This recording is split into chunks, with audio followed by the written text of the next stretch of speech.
नमस्कार। Top 50 shares में आपका स्वागत है। मैं हूं मनीष और अगले आधे घंटे में आपको ऐसे 50 शेयर बताऊंगा जहां आज सबसे ज़्यादा हलचल देखने को मिली। हालांकि बाजार देखिए 8800 के ऊपर गया इंट्राडे में, लेकिन उसके ऊपर टिक नहीं पाया और एक मुनाफा वसूली आज देखने को मिली है। बहुत ज़्यादा मुनाफा वसूली नहीं है, करीब 15-20 अंकों की लगातार हम देख रहे हैं। सुबह से ही निफ्टी में गिरावट देखने को मिल रही है।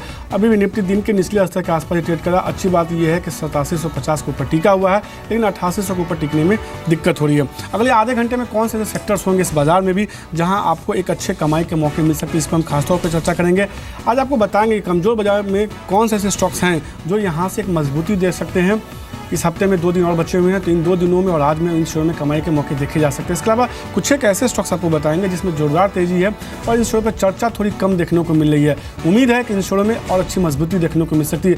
लगातार हम एक सेगमेंट के तौर पर शुरुआत कर रहे हैं। ऑल टाइम हाई स्टॉक्स पर चर्चा करते हैं रोज, जिसमें ये बताने की कोशिश करते हैं कि ऑल टाइम हाई शेयरों में अभी क्या खरीदारी करनी चाहिए या मुनाफा वसूली देखने को मिल सकता है। कुछ एक और ऐसे सेक्टर्स लगातार बज़ कर रहे हैं जिसमें बीते कई हफ्तों से लगातार खरीदारी का ट्रेंड है और उसमें वापस से फिर से खरीदारी बढ़ती हुई दिखी है। ऐसे कौन से सेक्टर और शेयर है, इस पर बात करेंगे। केमिकल शेयर में लगातार तेजी है। केमिकल, सिगरेट, मेटल जैसे स्टॉक्स मजबूती दिखा रहे हैं। इसके अलावा आखिर में आपको एक मिड डे जैकपॉट शेयर भी शो के शुरुआत में बताएंगे, जिसमें उम्मीद है कि एक बेहतर रिटर्न देखने को मिल सकता है। कल के मिड डे जैकपॉट शेयर में हमने देखा था 10% का अपर सर्किट भी लगता हुआ दिखा था। लेकिन शुरुआत की आज के ट्रेड में कई ऐसे स्टॉक्स के साथ, खासतौर पर ऑटो इंडस्ट्री स्टॉक्स, जहां आज के ट्रेड में एक अच्छी मजबूती देखने को मिल रही है। लगातार हम देख रहे हैं कि हर रोज जो है 15-20 ऐसे ऑटो इंडस्ट्री स्टॉक्स होते हैं। बाजार की दिशा चाहे जो भी हो, एक जोरदार तेजी देखने को मिलती है और आज कहीं ना कहीं भारत गियर्स में देखने को मिला। शेयर में करीब 10% की मजबूती के साथ दिन के ऊपरी स्तर के आसपास कारोबार कर रहा है। रिको ऑटो एक अच्छी मजबूती, हरिता सीटिंग, सुब्रॉस, हाईटेक गियर जैसे स्टॉक्स हैं जहां एक अच्छी मजबूती देखने को मिल रही है। इसके अलावा कुछ और ऑटो इंडस्ट्री स्टॉक्स देखिए, Omax auto, steel strips wheels, Motherson Sumi, Banco product, JBM auto जैसे स्टॉक्स हैं जहां खरीदारी देखने को मिल रही है। आज के जानकार लवलेश शर्मा हमारे साथ जुड़ चुके हैं। लवलेश, जिस तरह से हमने देखा है कि ऑटो इंडस्ट्री स्टॉक्स में रोज 2-3 ऐसे शेयर सामने आते हैं जिसमें अच्छे वॉल्यूम के साथ तेजी देखने को मिलती है, और आज देखिए भारत गियर्स, रिको ऑटो, सुब्रो जैसे स्टॉक जो है, स्टील स्ट्रिप्स व्हील जैसे स्टॉक जो है आउट परफॉर्म कर रहे हैं। बाजार को एक अच्छी मजबूती दिखा रहा है। वॉल्यूम भी ठीक ठाक कमोबेश तमाम शेयरों में देखने को मिल रहा है। क्या राय होगी ऑटो इंडस्ट्री स्टॉक्स में? मैंने 10 शेयरों की लिस्ट आपको बताई है, इसमें से कोई शेयर आप पसंद करेंगे, दाव लगाएंगे, या इसके अलावा कोई और शेयर है जिस पर आपकी नज़र है, आपको लगता है कि अच्छी मजबूती देखने को मिल सकती है? जी मनीष जी, गुड आफ्टरनून। जी बिल्कुल, ऑटो स्टॉक्स अगर आप देखें, ऑटो स्पेस से रिलेटेड ऑटो एंसिलरी स्टॉक्स, मेरे ख्याल से अगर आप देखें कंटिन्यूस बाइंग मोमेंटम बना हुआ है कहीं ना कहीं। फिर भी एक आप स्मॉल कैप को भी अगर थोड़ा सा अनदेखा करें तो लार्ज कैप स्टॉक्स भी, मारुति, बजाज ऑटो, सब ऑन द रन है। रिको ऑटो हम 40-46 के लेवल से रिकमेंड करते हुए आ रहे हैं। करंट लेवल्स पे भी अच्छा है, एक फ्लैग फॉर्मेशन करा है इसने वीकली चार्ट पर, उसका एक फ्रेश ब्रेकआउट है, सस्टेनेबल होगा। 69 के ऊपर अगर क्लोजिंग देता है तो मेरे ख्याल से उसमें आप 75 तक के टारगेट देखने को मिल सकते हैं। मैं इस पर अपना रिटायरेट करूंगा स्टैंड बुलिश व्यू, और इसमें बैंड उसकी स्ट्रैटेजी दूंगा। दूसरा स्टॉक मैं मदरसन सुमी लूँगा। स्टॉक काफ़ी दिनों बाद एक अच्छा मोमेंटम देखने को मिला है। Volume on the other hand काफ़ी अच्छी है। मेरे ख्याल से इस स्टॉक में आने वाले समय में थोड़ी सी तेज़ी रह सकती है। जो कंसोलिडेशन था वो ओवर हो चुका है। इसमें भी आप 350 से 360 तक का लक्ष्य देख सकते हैं। नीचे में स्टॉक ने अच्छा बॉटम आउट करा है अराउंड 320 to 25। उसका एक सपोर्ट लेकर आप इसमें बाइंड डिप्स की स्ट्रैटेजी लगाकर प्ले कर सकते हैं। तो सीधे तौर पर मदरसन सुमी पसंद है। लवलेश को लगता है यहाँ से मजबूती देखने को मिल सकती है, आप इसको खरीदारी करके चल सकते हैं। आपके पास है तो होल्ड भी कीजिए, 360 रुपये का वो लक्ष्य मान के चलना है। इसके अलावा रिको ऑटो अच्छी मजबूती, 6% की मजबूती, वॉल्यूम भी ठीक ठाक देखने को मिला। 4 लाख से ज़्यादा शेयरों का वॉल्यूम हो चुका है। 75 रुपये का लक्ष्य के साथ लवलेश मानते हैं कि इसमें आपको खरीदारी करनी चाहिए। आपके पास है तो होल्ड करके चलिए, अच्छी मजबूती देखने को मिल सकती है। आज के ट्रेड में केमिकल स्टॉक्स देखिए लवलेश, अच्छी मजबूती दिखने को मिल रही है और लगातार हम देख रहे हैं बीते कई सत्रों से केमिकल स्टॉक्स आउट परफॉर्म कर रहे हैं। हर रोज 2-3 ऐसे केमिकल स्टॉक्स होते हैं जहाँ मजबूती देखने को मिलती है। वजह कमोबेश वही है कि कच्चे तेल में जो लगातार गिरावट है वो इन कंपनियों के लिए बेहतर पॉजिटिव ट्रिगर है। लगातार इन कंपनियों के नतीजे भी हमने देखा है कि बीते तिमाहियों से 2 तिमाहियों से बेहतर देखने को मिले। आज के ट्रेड में देखिए कनोरिया केमिकल 17% की मजबूती, दिन के ऊपरी स्तर के आसपास। इंडिया ग्लाइकोल बीते 2-3 दिनों से लगातार तेजी देखने को मिली। कल भी शेयर पर बात हमने की थी, इंडिया ग्लाइकोल गेस्ट ने कल खरीदारी करने की सलाह भी दी थी। इसके अलावा देखिए श्री रायलसीमा, ओंकार केमिकल, बालाजी अमान जैसे स्टॉक्स है जहाँ मजबूती है। इसके अलावा फिलिप्स कार्बन ब्लैक, कैम्बलिन फाइन जैसे स्टॉक्स हैं जहाँ एक अच्छी मजबूती देखने को मिल रही है। केमिकल स्टॉक्स में से जिस तरह से तेजी देखने को मिल रही है, आपको लगता है तेजी अभी और भी जारी रहेगी? कुछ एक ऐसे शेयर जो यहां से एक मजबूत उछाल दे सकते हैं? जी बिल्कुल, आने वाले समय में मेरे ख्याल से इनमें मजबूती बनी रहेगी, क्योंकि अभी भी हम क्रूड ऑयल अगर देखें तो इट इज़ बिलो $50 मार्क। मेरे ख्याल से ये एक इनको काफ़ी कुछ सपोर्ट करेगा। टेक्निकली स्टॉक्स में जो करेक्शन था, जैसे ओंकार आप स्पेशल का चार्ट देखें तो इसमें जो करेक्शन था वो ओवर हो चुका है in the short term. Stock अब अपने शॉर्ट टर्म मूविंग एवरेजेस के ऊपर सपोर्ट कर रहा है। मेरे ख्याल से अगर आप इसमें 182 183 पे एक पोजीशन बनाना चाहें तो ऑन द हायर साइड 195 से 200 तक के आप इसमें एक बाउंस बैक दे सकते हैं। On the short run 175 174 strong support है। दूसरा स्टॉक फिलिप कार्बन रहेगा। जिस तरह से हमने कार्बन से रिलेटेड शेयरों में आने पिछले हफ्ते तेज़ी देखी थी, उसके बाद एक कंसोलिडेशन था, जो एक प्रॉफिट बुकिंग थी वो ट्रिगर हुई थी, जो मेरे ख्याल से हो चुकी है। चार्ट पे अगर आप देखें, Phillips carbon is a very good candidate in this 2-3 days. मेरे ख्याल से आपको फिलिप कार्बन में ऊपर तक के 285 तक का एक लेवल देखने को मिलेगा। 285 के ऊपर we can vouch for 295 to 300। तो कहीं ना कहीं फिलिप्स कार्बन में और भी अच्छी मजबूती देखने को मिल सकती है, उनको पसंद है। उसके अलावा ओमकार केमिकल को पसंद है। 195 200 रुपये तक का लक्ष्य मान के चल रहे हैं। फिलिप्स कार्बन में मान के चलते हैं कि 285 रुपये तक का लक्ष्य देखने को मिल सकता है। और एक खबर आपको अपडेट भी दे दें कि हीरो मोटोकॉर्प ने जो है अपने गाड़ियों के बाइक्स के दाम बढ़ाए हैं। पिछले दिन हमने देखा था बजाज ऑटो की तरफ से इस तरह से किए गए थे। नई कीमतें जो है 1 अक्टूबर से लागू देखने को मिलेगी। लेकिन अभी देख हीरो मोटो का हालांकि अभी दिन के निचले स्तर के आसपास ट्रेड कर बहुत ज़्यादा इस खबर का असर देखने को नहीं मिला। लेकिन अब बात करते हैं आज के मिड डे जैकपॉट शेयर की।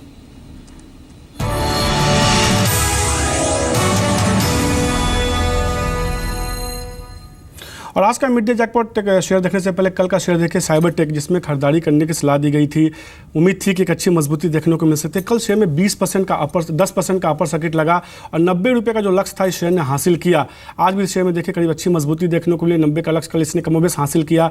89 के ऊपर जाकर ट्रेड करता हुआ दिखा। अभी भी मजबूती और 75 का स्टॉप लॉस बताया गया था। हालांकि आपसे ये कहा गया था कि तेजी के बाद आप अपने स्टॉप लॉस को रिवाइज कर ले। और कल इस शेयर 10% का अपर सर्किट पर बंद हुआ था। आज का जो एक सेक्टर होगा, जिस तरह थोड़ी देर पहले चर्चा हो रही थी, लवलेस से वो बोल रहे हैं केमिकल से हमें तेजी देखने को मिले। एक और केमिकल कंपनी होगी जिसमें उम्मीद है कि मजबूती देखने को मिल सकती है। बोदल केमिकल होगा जिसपे नज़र बनाने की सलाह होगी। देखिए, इस शेयर को चुनने की कई सारी वजह हैं, जिसमें सबसे बड़ी वजह यह है कि शेयर जो है अपने ऑल टाइम हाई के आसपास ही ट्रेड कर रहा है और बीते कई साल तकरीबन 1-1.5 सालों से देखिए लगातार इस शेयर में जो है एक मजबूत खरीदारी का ट्रेंड देखने को मिल रहा है। अब इस कंपनी के नतीजे देखिए। कंपनी जो है ड्राई इंटरमीडिएट्स बनाने के कारोबार में, जिस तरह का केमिकल बनाती है उसका इस्तेमाल जो अलग अलग सेक्टर्स में होता है, जैसे कि टेक्सटाइल, पेंट, प्रिंटिंग जैसे कई सेक्टर्स में होता है। और कंपनी जो है अपने प्रोडक्ट को करीब 35 से ज़्यादा देशों को एक्सपोर्ट करती है। अब इस तिमाही के कंपनी के नतीजे देखिए। पहली तिमाही में कंपनी का मुनाफा जो है साल दर साल करीब 60% तक बढ़ता हुआ दिखा था और तिमाही दर तिमाही देखेंगे तो करीब 42-43% तक का जंप देखने को मिला था। इनकम में भी हमने देखा था एक बेहतर उछाल देखने को मिला। साल दर साल देखेंगे और तिमाही दर तिमाही देखेंगे, खासतौर पे तिमाही दर तिमाही देखेंगे तो कंपनी के इनकम में करीब 32% का उछाल देखने को मिला। ऑपरेटिंग फ्रंट पे कंपनी का परफॉर्मेंस बेहद शानदार और ऑपरेटिंग EBITDA देखेंगे उसमें करीब 40% तक का साल दर साल उछाल देखने को मिला। अच्छी बात यह है इस कंपनी के साथ कि कंपनी के जो नतीजे जो बेहतर हुए, उसकी बड़ी बात यह है कि कंपनी ने पहली तिमाही में जो कर्ज का बोझ है वो कम हुआ और ब्याज लागत में करीब 54% तक की गिरावट देखने को मिली है। अब ये संकेत है खासतौर पे तमाम केमिकल स्टॉक्स के साथ कि कच्चे तेल में जो लगातार गिरावट हो रही है उसका फायदा सीधे तौर पे हो रहा है और माना जा रहा है कि अगली तिमाही के जो नतीजे आएंगे बोदल केमिकल के वो भी बेहतर देखने को मिल सकते हैं। तकनीकी तौर पे देखिए शेयर को डेली, वीकली, मंथली तमाम अपने इंपॉर्टेंट मूविंग एवरेज के ऊपर ट्रेड कर रहा है। दिसंबर 2015 से लगातार शेयर में खरीदारी का ट्रेंड है। ऑल टाइम हाई के आसपास ये शेयर ट्रेड कर रहा है। तो बाजार कहीं ना कहीं उन शेयरों को खरीदने की कोशिश कर रहा है जिसके नतीजे बेहतर हैं। शेयर ऑल टाइम पे हाई के आसपास ट्रेड कर रहा है और एक मजबूत डिलीवरी बेस्ड बाइंग बीते अगर कुछ सत्रों में देखेंगे तो शेयर में देखने को मिला है। जो इसका लक्ष्य निकल के आता है वो करीब 170 के आसपास का लक्ष्य निकल के आता है। 170 का आपको लक्ष्य रखना होगा। 142 रुपये के आसपास का आपको इसमें स्टॉपलॉस लगाना होगा। अब आप चाहें तो स्टॉपलॉस अपने खरीद भाव के लिहाज से रिवाइज कर सकते हो। 2-2.5-3% नीचे का स्टॉपलॉस लगा सकते हैं। 170 का टारगेट अभी भी इंटैक्ट है। शेयर दिन के ऊपरी स्तर के आसपास ट्रेड कर रहा है। लवलेस क्या रहा होगी? बिल्कुल मनीष, ये स्टॉक को हम 98-97 के लेवल से ट्रैक कर रहे हैं। स्टॉक ने टिल डेट मेरे ख्याल से 160% रिटर्न दिया है। मेरे ख्याल से टोटली आउट परफॉर्मिंग स्टॉक रहा है। And on the other side इसमें वॉल्यूम अगर आप मंथली चार्ट पे देखो तो it has been increasing and जो वॉल्यूम पार्टिसिपेशन है वो खुद को कंफर्म करता है कि आने वाले समय में स्टॉक के बुलिश टारगेट्स रहेंगे। 151 चल रहा है। It has crossed hurdle of 144। Technically if I go for next target मेरे ख्याल से यहाँ से 169 आता होता है जो आपका भी टारगेट से मैच होता है। अगर 169 के ऊपर निकलता है तो ये स्टॉक फिर 200 रुपये तक की एक चाल दिखा सकता है। ऑन द डाउन साइड आपने स्टॉप लॉस 142 दिया है, मैं थोड़ा सा नीचे 139 दूंगा क्योंकि हमारा व्यू आने वाले एक महीने के लिए रहेगा। ऑफकोर्स इसमें बाय एंड डिप्स की स्ट्रैटेजी से चले 139 का मेरा स्टॉप लॉस रहेगा। उसमें आपके on the higher side 170 to 200 target आप दिवाली के 1 से 2 हफ्ते के आसपास देख सकते हैं। सीधे तौर पे लवलेस ने 170-169 का लक्ष्य उन्होंने बताया। हालांकि उन्होंने कहा है कि अगर आप कुछ महीने रखते हैं तो 200 रुपये तक का लक्ष्य देखने को मिलेगा, लेकिन अगर मीडियम टर्म के लिए रखते हैं तो उन्होंने 139 के आसपास का स्टॉप लॉस लगाया। शेयर अब करीब 5% की मजबूती के साथ दिन के ऊपरी स्तर के आसपास कारोबार कर रहा है। कुछ और स्टॉक्स देखिए आज के ट्रेड में जहां मजबूती देखने को मिल रही है, खासतौर पे मेटल शेयर देखिए वापस से खरीदारी थोड़ी लौटी है। हालांकि ये तेजी कितनी सस्टेन करेगी कहना मुश्किल है, लेकिन आज देखिए हिंडाल्को में मजबूती है, Tata steel flat to positive है, उत्तम गालवा कल्याणी स्टील में तेजी है, खासतौर पे छोटे मझोले स्टील कंपनी में तेजी। और जिस तरह से MIP के मुद्दे पर सरकार की तरफ से मियाद बढ़ाई गई है, राहत दी गई है, उसके बाद पूरे सेक्टर में सुबह से हमने देखा कि मजबूती देखने को मिली है। इस मजबूती पर आप भरोसा करेंगे, छोटे मझोले शेयरों पर दाव लगाएंगे या लार्ज कैप मेटल स्टॉक्स में खरीदारी करने की सलाह देंगे? जी देखिए, दो पर्सपेक्टिव है। पहला तो लार्ज कैप की अगर मैं बात करूं तो स्टॉक्स में कहीं ना कहीं अभी भी थोड़ी सी एक वीकनेस बनी हुई है। अगर आप टाटा स्टील की बात करें तो स्टॉक पे थोड़ी सी वीकनेस है। 390 is a very crucial hurdle और उसको ये ब्रीच करने की कोशिश करता है, बट कहीं ना कहीं उसमें हम सेलिंग प्रेशर देखते हैं। एक डिस्ट्रीब्यूटिव पैटर्न भी बना है, higher top higher bottom formation था, वो अब एक लोअर टॉप फॉर्मेशन हो चुका है। मेरे ख्याल से आज का एक नेगेटिव क्लोजिंग इस स्टॉक के लिए बेरिश रहेगा। मेरे ख्याल से इसमें 380 के नीचे 365 तक के गिरावट आ सकती है। जहाँ तक कि आपने छोटे मझोले शेयर की बात करिए, कल्याणी स्टील का फॉर्मेशन वीकली और डेली चार्ट पे काफ़ी अट्रैक्टिव है। एक ऑन द कंसोलिडेशन साइड इसने ब्रेकआउट दिया है। मेरे ख्याल से इस स्टॉक में आपको 365 तक के एक ऊपर में टारगेट देखने को मिलेंगे। नीचे में स्टॉक में आप 333 का स्टॉप लॉस लगाएं। तो ऑन द लार्ज कैप मैं स्टॉक्स में थोड़ा सा अवॉइड करूंगा, सेल ऑन राइज की सलाह दूंगा, जबकि छोटे मझोलों में मेरे ख्याल से कल्याणी स्टील आउट परफॉर्म कर सकता है मेटल इंडेक्स को। तो मेटल शेयरों में कल्याणी स्टील छोटे मझोले शेयरों पर खरीदारी करने के लिए सलाह है। लार्ज कैप में करेगा थोड़ी सी गिरावट देखने को मिल सकती है, प्रॉफिट बुकिंग की बात वो कह रहे हैं, लेकिन कल्याणी स्टील में खरीदारी करके उनको लगता है कि मजबूती देखने को मिल सकती है। आज एक सेक्टर और देखिए, काफ़ी दिनों के बाद वापस से तेजी आई है। एग्रीकल्चर सेक्टर में देखिए आज के ट्रेड में लवलेस अच्छी मजबूती है, खासतौर पे एरीज एग्रो करीब 5% की मजबूती, कावेरी सीड, GNFC जैसे स्टॉक्स है, मैंगलोर केमिकल एंड फर्टिलाइजर, ये तमाम ऐसी कंपनियां हैं जिनकी आमदनी का एक बड़ा हिस्सा एग्रीकल्चर सेक्टर से आता है। अच्छे मानसून का लगातार फायदा हो रहा है और माना जा रहा है कि इन कंपनियों के जो दूसरी तिमाही के नतीजे होंगे थोड़े बेहतर देखने को मिल सकते हैं। इन सेक्टर्स में खासतौर पे मैं 1-2 स्टॉक्स चाहूँगा आपसे जिसमें आपको लगता है कि यहाँ से थोड़ी मजबूती देखने को मिल सकती है और शॉर्ट टर्म के बजाय मीडियम टर्म के लिए भी आप खरीद के चल सकते हैं। जी मीडियम टर्म के लिए मैं ऑफ कोर्स कावेरी सीड मेरी पहली सलाह रहेगी स्टॉक में। जिस तरह से स्टॉक ने बॉटम आउट करा है, मेरे ख्याल से इसमें आने वाले समय में तेज़ी बनी रहेगी। 402 401 एक राउंडिंग बॉटम फॉर्मेशन है।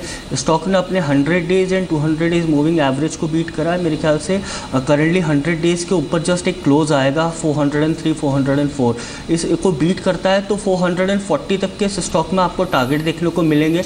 काफ़ी बुलिश स्ट्रक्चर है स्टॉक का वीकली चार्ट पे।